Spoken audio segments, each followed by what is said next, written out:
Chapter 4. One day my English lessons ceased abruptly. The weather was getting hot, and one of my pupils, feeling too lazy to go on with his lessons, dismissed me. The other disappeared from his lodgings without notice, owing me 12 francs. I was left with only 30 centimes and no tobacco. For a day and a half I had nothing to cat or smoke, and then, too hungry to put it off any longer, I packed my remaining clothes into my suitcase and took them to the pawnshop. This put an end to all pretense of being in funds, for I could not take my clothes out of the hotel without asking Madame F's leave. I remember, however, how surprised she was at my asking her instead of removing the clothes on the sly, shooting the moon being a common trick in our quarter. It was the first time that I had been in a French pawn shop. One went through grandiose stone portals, marked, of course, Liberty, Egotite, Fraternite. They write that even over the police stations in France, into a large, bare room like a school classroom, with a counter and rows of benches. 40 or 50 people were waiting. One handed one's pledge over the counter and sat down. Presently, when the clerk had assessed its value, he would call out, "Numero such and such. Will you take 50 francs? Sometimes it was only 15 francs, or 10, or 5, whatever it was. The whole room knew it. As I came in, the clerk called with an air of offense, "Numero 83 here," and gave a little whistle and a beckon, as though calling a dog. Numero 83 stepped to the counter. He was an old bearded man, with an overcoat buttoned up at the neck and frayed trouser ends. Without a word, the clerk shot the bundle across the counter. Evidently it was worth nothing. It fell to the ground and came open, displaying 4 pairs of men's woolen pants. No one could help laughing. Poor Numero 83 gathered up his pants and shambled out, muttering to himself. The clothes I was pawning, together with the suitcase, had cost over 20 pounds and were in good condition. I thought they must be worth 10 pounds, and a quarter of this, as one expects quarter value at a pawn shop, was 250 or 300 francs. I waited without anxiety, expecting 200 francs at the worst. At last the clerk called my number, numero 97. "Ah yes," I said, standing up. 70 francs. 70 francs for 10 pounds worth of clothes. But it was no use arguing. I had seen someone else attempt to argue, and the clerk had instantly refused the pledge. I took the money and the pawn ticket and walked out. I had now no clothes except what I stood up in, the coat badly out at the elbow, an overcoat, moderately pawnable, and one spare shirt. Afterwards, when it was too late, I learned that it was wiser to go to a pawn shop in the afternoon. The clerks are French, and like most French people, are in a bad temper till they have eaten their lunch. When I got home, Madame F was sweeping the bistro floor. She came up the steps to meet me. I could see in her eye that she was uneasy about my rent. "Well," she said, "what did you get for your clothes?" "Not much." "A 200 francs, I said promptly. "Tens," she said, surprised. "Well, that's not bad. How expensive those English clothes must be." The lie saved a lot of trouble, and strangely enough, it came true. A few days later I did receive exactly 200 francs due to me for a newspaper article, and though it hurt to do it, I at once paid every penny of it in rent. So, though I came near to starving in the following weeks, I was hardly ever without a roof. It was now absolutely necessary to find work, and I remembered a friend of mine, a Russian waiter named Boris, who might be able to help me. I had first met him in the public ward of a hospital, where he was being treated for arthritis in the left leg. He had told me to come to him if I were ever in difficulties. I must say something about Boris, for he was a curious character and my close friend for a long time. He was a big, soldierly man of about 35 and had been good-looking, but since his illness he had grown immensely fat from lying in bed.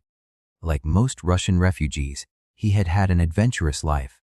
His parents, killed in the revolution, had been rich people, and he had served through the war in the 2nd Siberian Rifles, which, according to him, was the best regiment in the Russian army.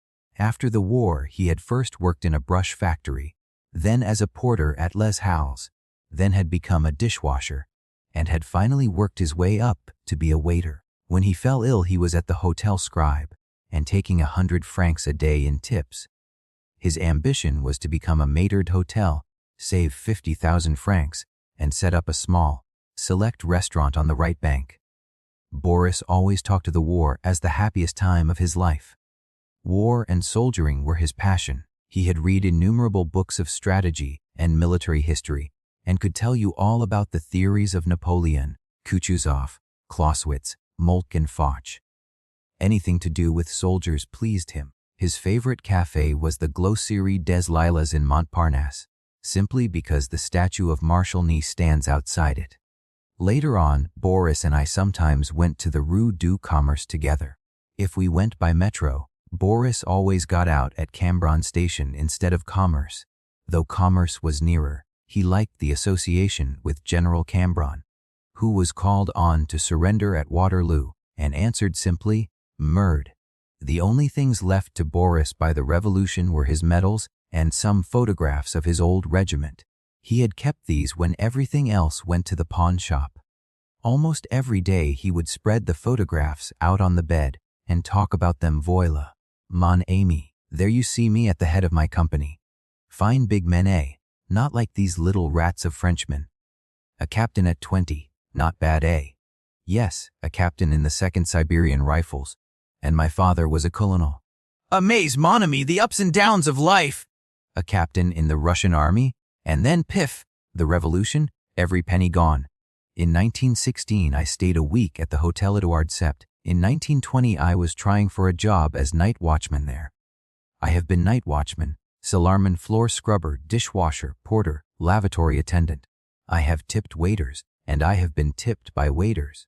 But I have known what it is to live like a gentleman, mon ami. I do not say it to boast, but the other day I was trying to compute how many mistresses I have had in my life, and I made it out to be over 200. Yes, at least 200, ah. Well, que reviendra. Victory is to him who fights the longest. Courage, etc. Boris had a queer, changeable nature. He always wished himself back in the army, but he had also been a waiter long enough to acquire the waiter's outlook. Though he had never saved more than a few thousand francs, he took it for granted that in the end, he would be able to set up his own restaurant and grow rich. All waiters, I afterwards found, talk and think of this. It is what reconciles them to being waiters. Boris used to talk interestingly about hotel life. Waiting is a gamble. He used to say, "You may die poor. You may make your fortune in a year. You are not paid wages. You depend on tips, 10% of the bill, and a commission from the wine companies on champagne corks. Sometimes the tips are enormous. The barman at Maxim's, for instance, makes 500 francs a day, more than 500 in the season. I have made 200 francs a day myself. It was at a hotel in Biarritz in the season. The whole staff, from the manager down to the plongeurs, was working 21 hours a day, 21 hours work and 2.5 hours in bed for a month on end. Still, it was worth it. At 200 francs a day, you never know when a stroke of luck is coming. Once when I was at the Hotel Royal, an American customer sent for me before dinner and ordered 24 brandy cocktails. I brought them all together on a tray in 24 glasses. "Now, Garcon," said the customer, he was drunk, "I'll drink 12 and you'll drink 12. And if you can walk to the door afterwards, you get 100 francs. I walked to the door, and he gave me 100 francs. And every night for 6 days he did the same thing, 12 brandy cocktails, then 100 francs. A few months later, I heard he had been extradited by the American government. Embezzlement. There is something fine, do you not think, about these Americans? I liked Boris, and we had interesting times together, playing chess and talking about war and hotels. Boris used often to suggest that I should become a waiter. The life would suit you, he used to say, when you are in work, with 100 francs a day and a nice mistress, it's not bad. You say you go in for writing. Writing is bosh. There is only one way to make money at writing, and that is to marry a publisher's daughter. But you would make a good waiter if you shaved that moustache off. You are tall and you speak English. Those are the chief things a waiter needs. Wait till I can bend this accursed leg, mon ami. And then, if you are ever out of a job, come to me. Now that I was short of my rent and getting hungry, I remembered Boris's promise and decided to look him up at once. I did not hope to become a waiter so easily as he had promised, but of course I knew how to scrub dishes, and no doubt he could get me a job in the kitchen. He had said that dishwashing jobs were to be had for the asking during the summer. It was a great relief to remember that I had after all one influential friend to fall back on.